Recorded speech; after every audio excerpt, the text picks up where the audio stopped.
Engan Group demands 1 million kina compensation after assault. Public Finance Management Act open for reforms. And latest NRI report highlights lack of market access for SMEs. This is National EMTV News with Hope Imaka. Hello and thank you for joining me for Tuesday's news. A group of Engans in Port Moresby have demanded 1 million kina compensation from the Motu Koitabun village of Baruni following the assault on an Engan man a few weeks ago. The assault victim, Jeffrey Turia from Enga province, was driving past Baruni when a group of youths assaulted him.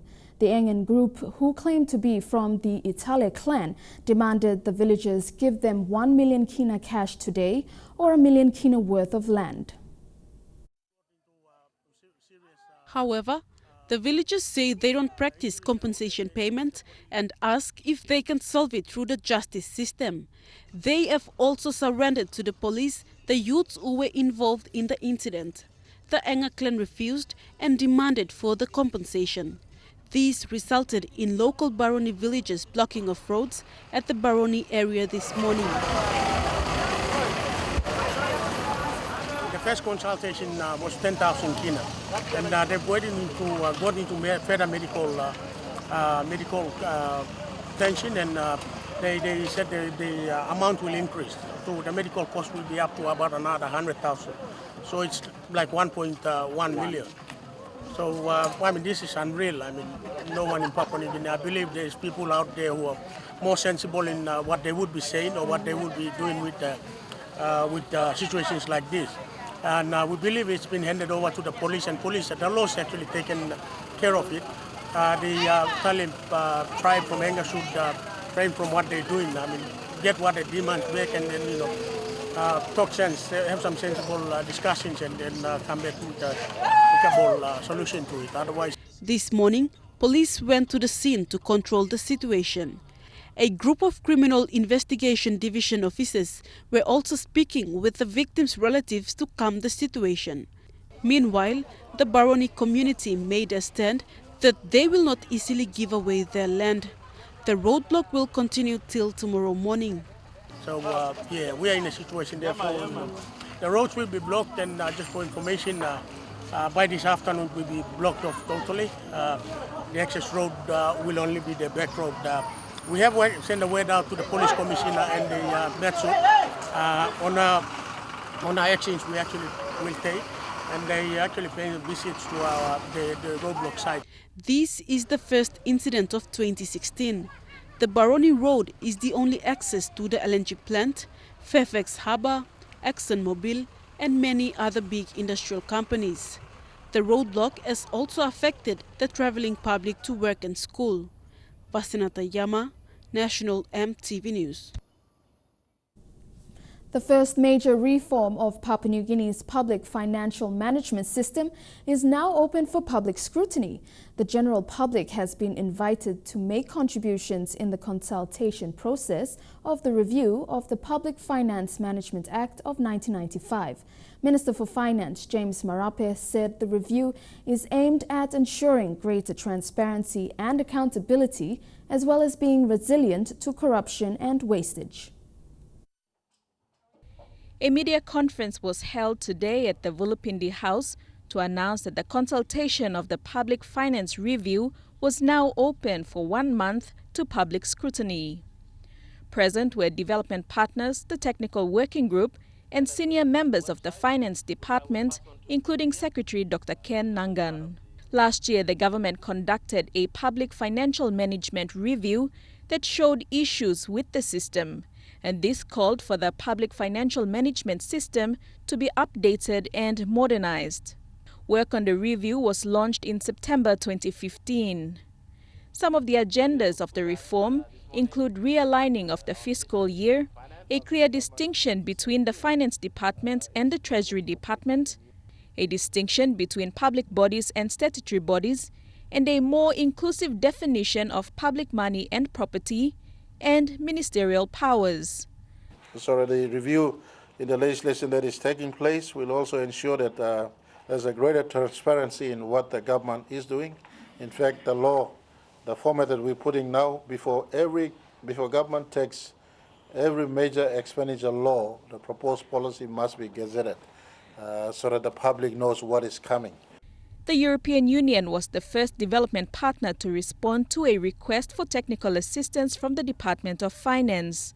The EU allocated about 3.7 million kina to assist with this reform process.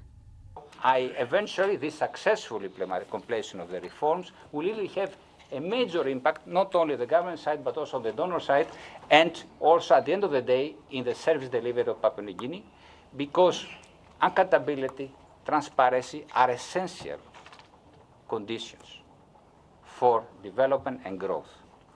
EU Ambassador Yanis Gyokarakis Agiropoulos said the transparency and accountability that is expected to come as a result of the public finance reform will create a change of attitude towards value for money and efficiency. The public can access a copy of the amendment on the department's new website. Those who wish to know more about the financial framework review or make comments can contact the team on the following telephone numbers or email ffr.Q&A@finance.gov.pg. Deli Waigeno, National EMTV News. One of the reviews of the public finance management system looks at procurement in its totality. Finance Minister James Marape said this will expand on the procurement law, which is a follow-on from the procurement review that happened in 2013. Let me also inform the media and inform our finance department that it is my view that procurement should be at arm's length from one state agency. We must have a very independent procurement authority. You know, the level of procurement has increased. Every year, procurement right across the country, and as far as our development budget is concerned, amounts to more than 2 to 3 billion kina. And so I think it's about time we look at the procurement in its totality. I signal here that we will have a National Procurement Commission. It's a concept on food, something that I really want to come on. It's set up separately that can coordinate procurement at central agencies, procurement amongst all SOEs and statutory bodies, procurement at province and procurement at district. So far, it's a little bit untidy all over the place. We're just trying to bring it in a centralized manner. We have a unified system. Member for Tari Pori, James Marape, has called on his provincial administrator to remove public servants and small businessmen involved in fueling tribal fights in the electorate. Minister Marape said the tribal feuds have cost the district 30% of its DSIP allocation since 2012. These are crucial funds that should have been used for development. If you're a public servant, you must not be engaged in lawless activities. Minister Marape was responding to a report in one of the dailies that said the MP's electorate, Tari, was under siege by tribal warriors.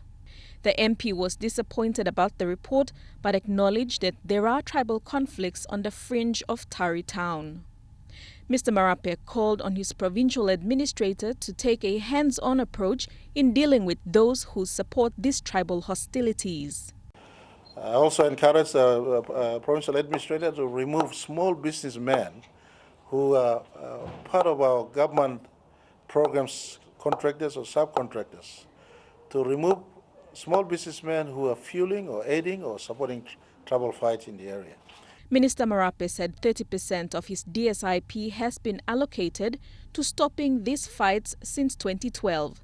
The same money that other districts in the country are investing in health, education, infrastructure and other developments. I appreciate the fact that these are issues out there for Hela people and Taripori people to take note that your tribal fight issue is becoming a public conversation in the country. You've embarrassed yourself, you embarrassed me as your face, but I accept the responsibility. But look, we cannot be fighting when the nation is talking about progressing. Minister Marape said he will not tolerate tribal fights and his focus is now on protecting the state's properties. Deli Waigeno, National EMTV News. In a three-man bench ruling this morning, the Supreme Court dismissed the appeal by Finance Minister James Marape against a national court ruling in 2014. Marape had sought an interim injunction against officers of Task Force Sweep, restraining them from interviewing him about the payment of legal bills to Paul Baraka lawyers totaling over 51 million kina. Marape, as Finance Minister, had filed the matter in civil proceedings and wanted a proper audit carried out to verify all the legal bill payments made to the law firm since 2003. Director of the National Fraud and Anti-Corruption Division, Matthew Damaru, his deputy, Timothy Gitua, and lawyer Paul Baraka opposed the application and the appeal. Mr. Marape, Prime Minister Peter O'Neill, Attorney General and Justice Minister Arno Pala, the Royal Constabulary of Papua New Guinea and the state will now pay the cost to the three respondents. In a statement this afternoon, Prime Minister O'Neill welcomed the Supreme Court decision, saying it was an example of a robust and totally independent judiciary. He appealed to all citizens to remain calm, respect the rule of law and allow the judicial process to take its course. Mr. O'Neill said he looked forward to seeing the final outcome of the legal process to finally know who the beneficiaries of the Baraka transactions were. National EMTV News continues after the break. Stay tuned.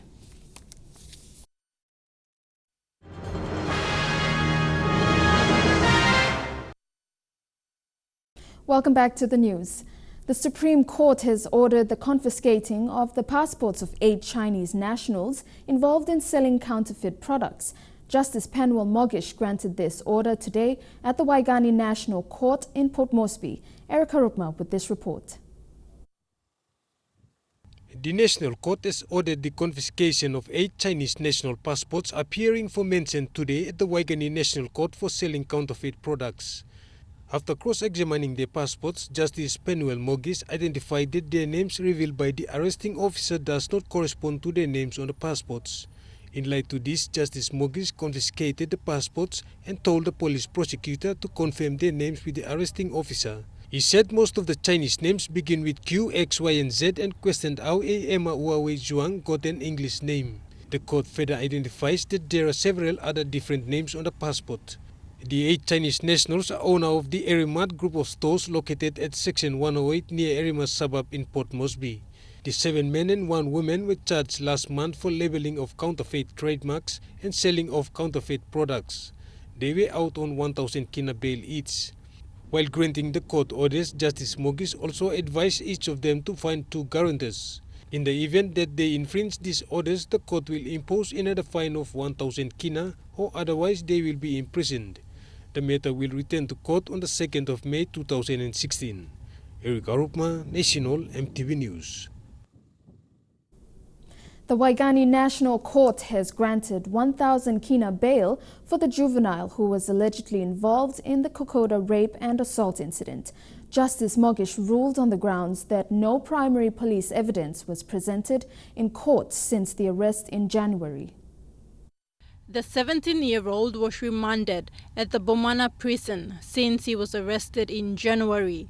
He was charged with 2 counts of armed robbery and unlawful assault.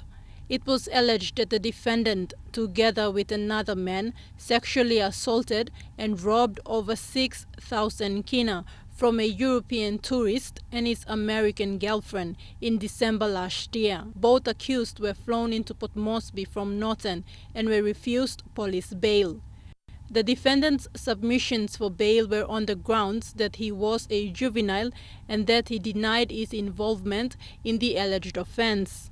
This afternoon, Judge Penwell Mogish told the court that there were no primary evidence of the alleged offense before him and that the courts cannot hold anyone without police evidence.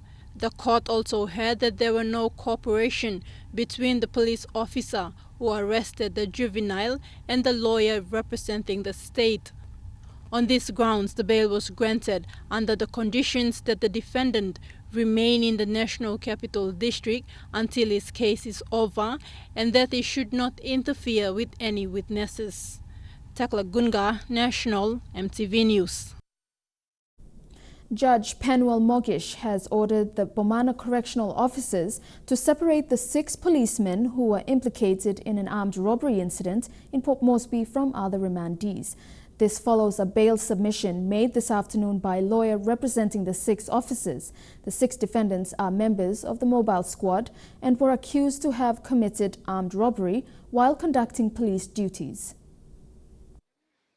The 6 officers are Arnold Zilon, Tuom Tutuk, Samuel Turi, Roland Nelson, Carl Inouamba and Jeremy Bungeng.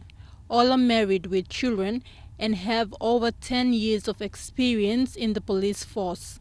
It was alleged that the 6 were off duty when they did an illegal search at the Too Fast Motors in Waigani on March 13 and stole over 40,000 kina, including 5 mobile phones, after kidnapping the owners.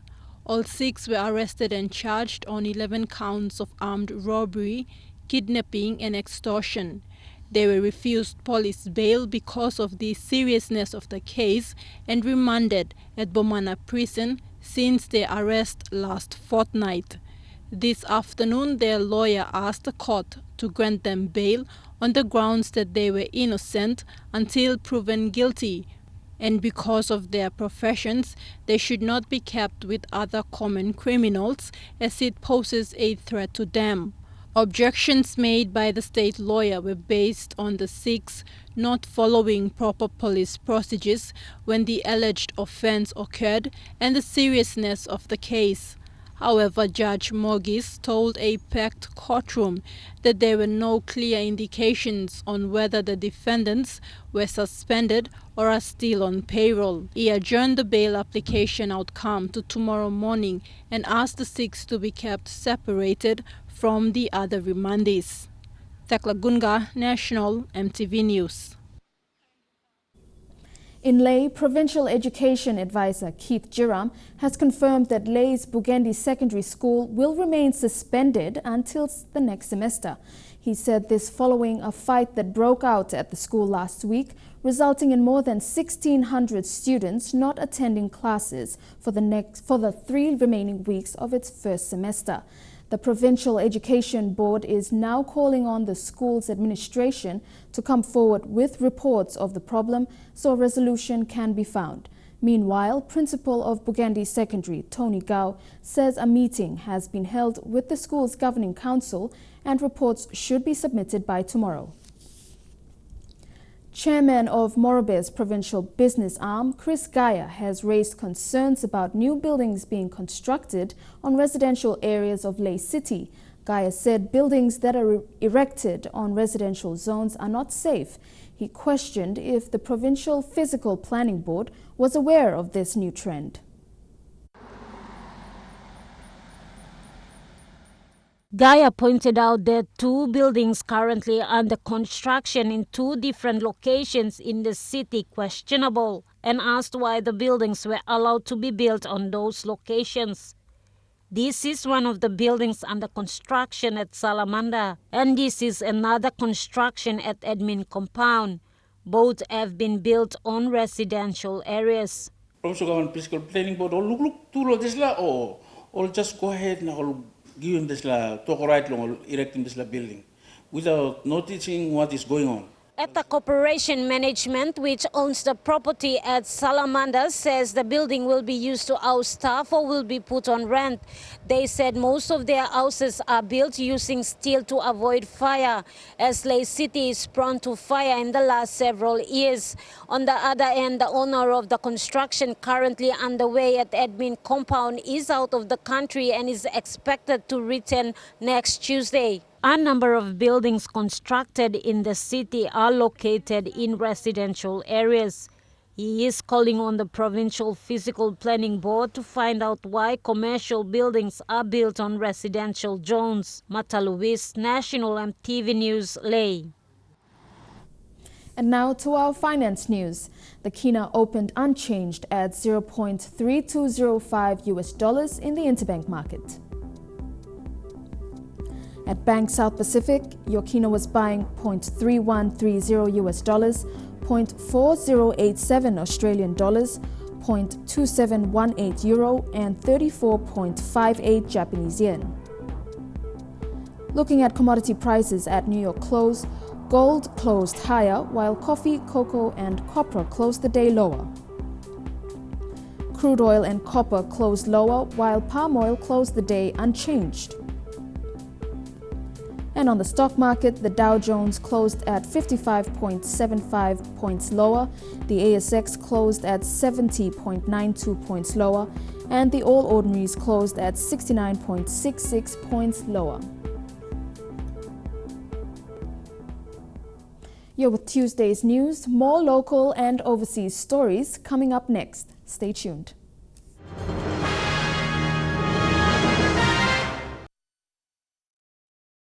Welcome back to the news. The issue of Indonesian fugitive Joko Chandra was brought to light before Parliament today. Grand Chief Sir Michael Somare questioned why Chandra was housed in Papua New Guinea when he has allegations to answer to in his own country. Members of Parliament have questioned why Indonesian fugitive Joko Chandra was granted citizenship in Papua New Guinea. Grand Chief Sir Michael Somare wanted an explanation from the Foreign Affairs Minister on this matter. I want to know what is going on. Minister keeps giving answers which are irrelevant. Let's come up to point of facts. And the facts are this: the guy is fugitive person. He left the country to come here and we gave him the citizenship. Please, Foreign Minister, no kan burkin bus, tok sabe long Papua New Guinea, but Papua New Guinea masih sabe. However, Foreign Affairs Minister Rimbing Pato didn't deliver a satisfying answer to Somare's question, but talked about the bilateral relations of PNG and Indonesia. Minister Pato said PNG is a law-complying nation. Let us not, we're not Karim Bush or Broken Bush. You may work long, try and make him right decision, long best interest, long country belong you me, taking into account the security of our nation, and that should be paramount. And the Indonesian relationship, I must repeat, is very important to us. And the Indonesian Foreign Minister and myself, we speak to each other many times in a month, and that shows how important the relationship between Indonesia and Papua New Guinea, as much as the relationship with Australia and PNG is. Thank you, Mr. Speaker. The opposition has criticized the national government for granting the citizenship and said despite Chandra being on the run, he was granted PNG citizenship. Fabian Hakelitz, National EMTV News. A piggery in the Juaka province fed its pigs with cacao that was grown organically using two farming technologies introduced by the National Agricultural Research Institute. The pathogen-tested sweet potato production and feeding and sealed sweet potato were the new techniques used to fatten the pigs. The owner of Kale Piggery, Robinson Kale, says the pigs fattened after just 3 months and he's impressed with the results. NARI Director General Dr. Sergi Bang acknowledged the efforts of Kale's Piggery in using pathogen-tested sweet potato as food feed and commended him for such partnerships that are vital for on-farm research and development. Kale also thanked the stakeholders, saying the piggery is a challenge and attributed its success to his family and community. He emphasized his strong support to the work NARI and Fresh Produce Development Agency have been doing on his farm. The two technologies will help cut down the costs of manufactured feeds that are expensive for small to medium enterprises like a piggery to afford at a large scale. The Port Moresby General Hospital has seen an increase in recent weeks in the number of confirmed dengue fever cases. According to CEO Grant Muddle, 12 cases have been reported, with 2 confirmed deaths due to the mosquito-borne disease.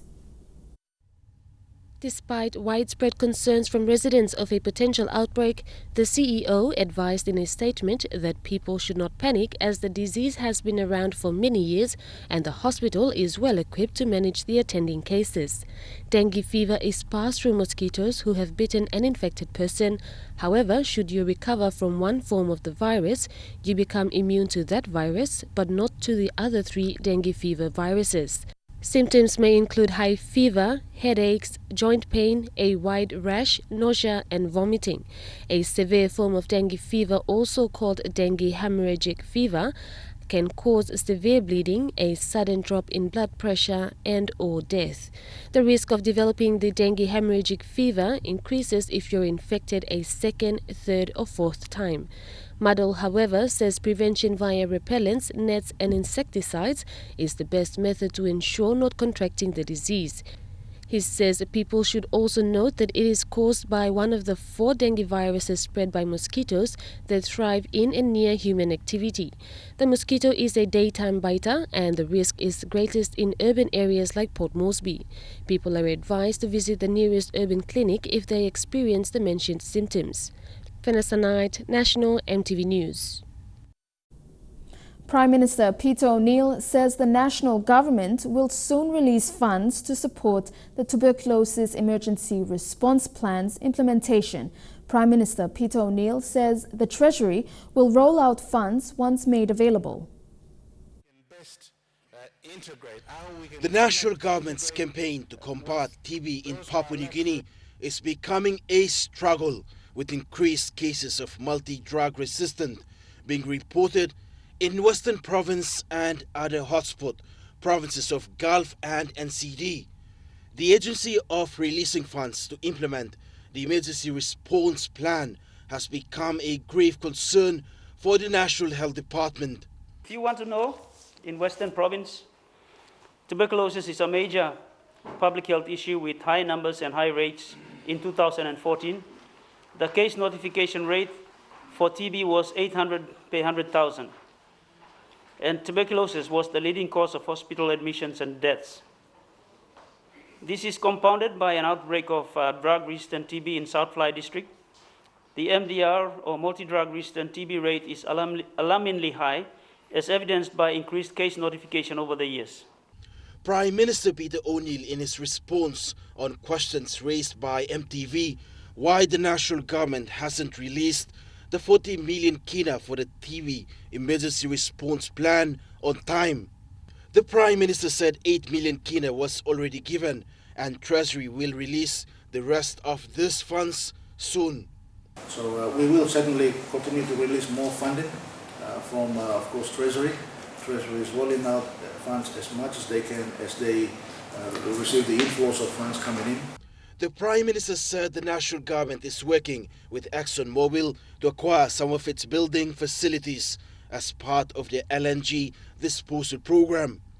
Dialogue is also progressing with contractors to build new wards for TB-registered patients for monitoring purpose. Build new wards down in Daru and down in Kerema, where those people who are drug resistant and they are for 6 months and they have not taken medicine, and then they are drug resistant, they must be on the medicine for further 2 years. The Prime Minister said the national government is doing its best to ensure TB is controlled and appealed to people to avoid contracting the disease. The Prime Minister thanked donors for their continuous support. Fabian Hakelitz, National EMTV News. A recent report released by the National Research Institute reveals that lack of access to financial inclusion and international markets is closely linked to the slow growth of the small to medium enterprise sector in Papua New Guinea. The report identifies regulations in the 1998 SME policy that can be used to address constraints in the sector. The report, titled A Scoping Study to Provide an Assessment of SME Policy Priority Areas in PNG, provides an in-depth research into the sector. Oxfam Mexico is concerned at the number of global leaders and their close circle of friends and associates named as clients of a Panama-based firm at the center of a massive data leak over possible tax evasion. Argentine President Mauricio Macri, Brazilian politicians and close associates of Mexican leader Enrique Pena Nieto have been connected to Mossack Fonseca, a law firm based in the tax haven of Panama, which specializes in setting up offshore companies. The revelations have sparked controversy across Latin America, a region tainted by a low tax take and stark inequality between the rich and poor. The interesting thing about the Panama Papers is that there are names and surnames. Who are the people who are using this? And the fact that there are so many politicians and people close to cycles of power like Argentina, in Mexico and other parts of the world is something of great concern, because it's about how these people are using the public position to benefit some, including themselves. While holding money in offshore companies is not illegal, journalists who have received the leaked documents said they could provide evidence of wealth hidden for tax evasion, money laundering, sanctions busting, drug deals or other crimes. Fuentes says that no individual is above the law and any illegal discrepancies should be backed with the corresponding legal ramifications. It's simply that the law be applied, that there be an investigation and apply the law just like with any other citizen who does not pay taxes or who minimizes the taxes they pay. It is very simple. Mexico and Latin America need to strengthen their rule of law so that there is no one above the law, including contractors from the government, including personal friends of whomever. The leaked Panama Papers cover a period of almost 40 years, from 1977 until last December. They allegedly show that some companies domiciled in tax havens were being used for suspected money laundering, arms and drug deals and tax evasion. In many cases, though, the offshore activity was not illegal. The head of Mossack Fonseca has denied any wrongdoing. Vanessa Knight, EMTV World News. An airstrike carried out in Syria by the United States has killed a prominent leader of Al-Qaeda offshoot Nusra Front, U.S. officials said on Monday. Abu Firas, a former Syrian army officer discharged in the late 1970s because of his Islamist leanings, was a founding member of the militant group and had fought in Afghanistan in the 1980s. He was a senior member of Nusra Front's policy-making Shura Council. A Pentagon spokesman said a U.S. airstrike on Sunday hit a meeting of a high-level Al-Qaeda officials in northwest Syria, at which Abu Firas was present.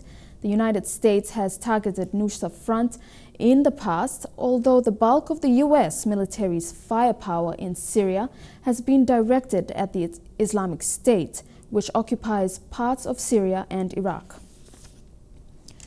You're with National EMTV News, Trukai Sports, coming up next. Stay tuned.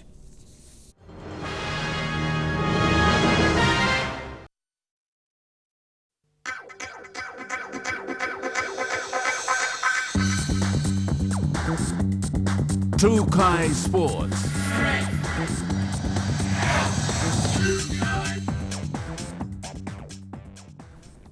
Welcome to Trukai Sports. PNG judo athlete Raymond Oveno will compete this Friday in the 66 kg division at the Oceania Judo Championships and training camp in Canberra, Australia. Oveno will go up against 4 other athletes from Australia, New Caledonia and French Polynesia. Raymond has been training at the Tsukuba University in Tokyo, Japan since the 1st of February this year. He will stay at the Australian Institute of Sports and attend a training camp from the 10th to the 13th of April before returning to PNG on the 14th. It will be the veteran judoka's second Olympics and also his last for Team PNG. He has been attending regular competitions on the international scene where focus and discipline are required to receive the best results. While Oveno sets his sights high, the value of hard work and the commitment that is needed to get him there is priceless. After the Rio Olympics, he aims to help develop younger athletes and promote the code of judo in PNG. Elijah Levet, National EMTV Sports.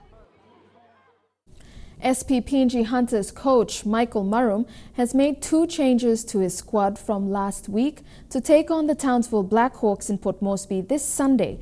The Townsville Blackhawks arrive in Port Moresby on Saturday and will have a captain's run later that afternoon. Glenn gives way to Justin's returning back from his trip to Leh after the graduation, and Nixon Borona is injured, so he's got the ankle. He's out for 3 weeks. But yeah, now we basically maintain the lineup from last weekend's game. So most of the starting team is just there. So yeah, Glenn I think didn't have a good game last weekend, so I thought probably needs to fix up some issues back at home and stuff like that. But he's be replaced by Justin.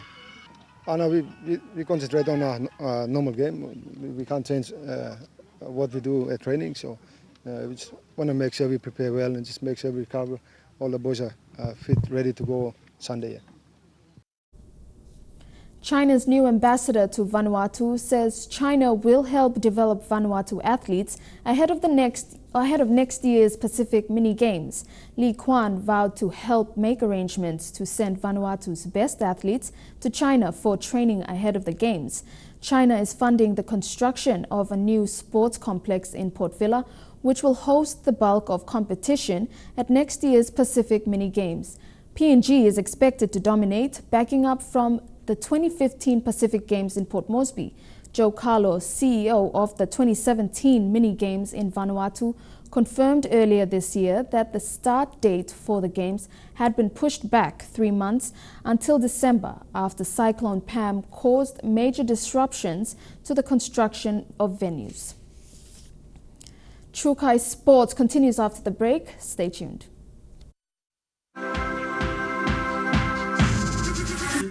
Trukai Sports.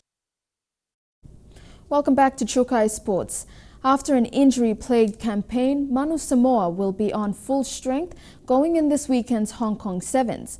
Samoa won the plate title in Vancouver last month with only 10 fit players, climbing to the 9th of the World Series standings after 6 rounds. Coach Damien McGrath said impressive performance in the training is a positive indicator of Samoa, who are ready to create upsets, targeting the finals. Samoa will face New Zealand, France and Kenya in the pool stage. Vanuatu club champions Amikale FC are on a quest for maiden Oceania Championships League crown. Club owner and president Andrew Leong has recruited a number of overseas players, including 6 Italians, an Argentinian, a Brazilian, a Scot and 2 New Zealanders. They joined the club's Solomon Island imports and local Vanuatu contingent. Andrew Leong said foreign recruits raise his standards across the board. Adding to his coaching box is an Italian, Mauro Bettoni. Leong said he learned from past experience that lack of coaching, professionalism and lack of educating players from an early age to the senior level has affected the quality of local players in Vanuatu. Leong's approach to import overseas players with big caliber and big experience sets a benchmark for Amikale, especially to compete in the Oceania League against top-level teams like Auckland City and other clubs in the region. Andrew Leong said gelling together a squad from all corners of the globe is challenging, but he will do what is required to help his team win. For Amikale's owner, it's not easy to put together different players from different regions of the world, with different mentalities, cultures and styles of football. But if they can adapt to a strong mentality and understand each other's culture in the spirit of the game, Leong believes they can succeed in football. Amikale is in the same pool as defending champions Auckland City, Solomon Warriors and Papua New Guinea's Ley City Dwellers, who they face on Sunday. Shane Saroya, National EMTV Sports. Sonny Bill Williams is reportedly close to returning to French rugby club Toulon for part of the 2016-17 season. The 30-year-old would be looking to play in the top 14 competition between August's Rio Olympics and New Zealand's British and Irish Lions Test Series next June. It would end speculation that the former Canterbury and Sydney Roosters star would return to the NRL next season. Williams is also said to be in the discussions with fellow French club Montpellier. Williams played 33 games for Toulon immediately after walking out on the Bulldogs mid-season in 2008, drawing the wrath of a number of NRL fans. He then returned to the 13-man game in 2013 to win a premiership before again playing rugby union in 2015, claiming a World Cup with the All Blacks. He is currently with the All Blacks Sevens team, hoping to get Rio this August. That ends Trukai Sports. Here were the details coming next. Stay tuned. Trukai Sports.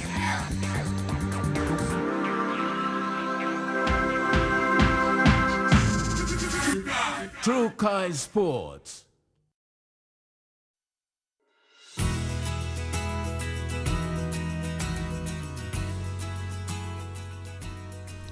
Your weather forecast for tonight and tomorrow.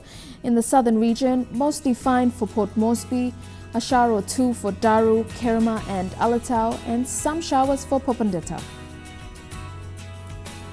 In the Mumase region, some showers for Lae, and mostly fine for Madang, Wewak and Vanimo. In the New Guinea Islands, fine for Lorengau, cloudy for Kavieng and mostly fine for Kokopo, Rabaul, Kimbe and Buka. And in the Highlands region, mostly fine for Mount Hagen and cloudy for Goroka, Mendi, Wabek and Kundiawa.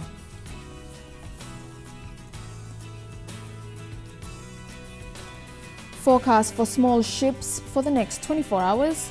Waters of southern PNG Indonesian border through Torres Strait and Daru to Kiwai Island to Kerema, to Yule Island to Hood Point, to Samurai Island, waters of eastern and western Milne Bay Islands, waters of Samurai Island to Cape Vogel to Finchafen, waters of Long Island to Madang to Bogia to Wewak, to Aitape to Vanimo and northern PNG Indonesian border, waters of Manus and its western group of islands, and waters of New Ireland to East New Britain, seas 0.5 to 1.3 meters.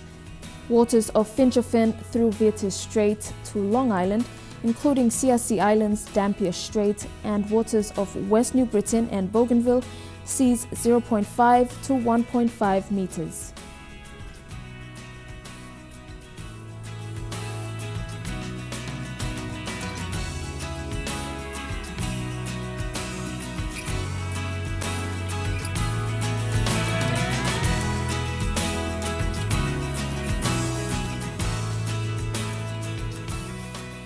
Ocean forecast for PNG areas. In the Coral Sea, seas slight to moderate with southeast to southwest winds at 10 to 15 knots. In the Solomon Seas, seas slight to moderate with northwest to southwest winds at 10 to 20 knots with gusts. In the Bismarck Sea, seas slight to moderate with northwest winds at 10 to 20 knots. And in the Pacific Ocean, seas slight to moderate with northwest to northeast winds at 10 to 20 knots.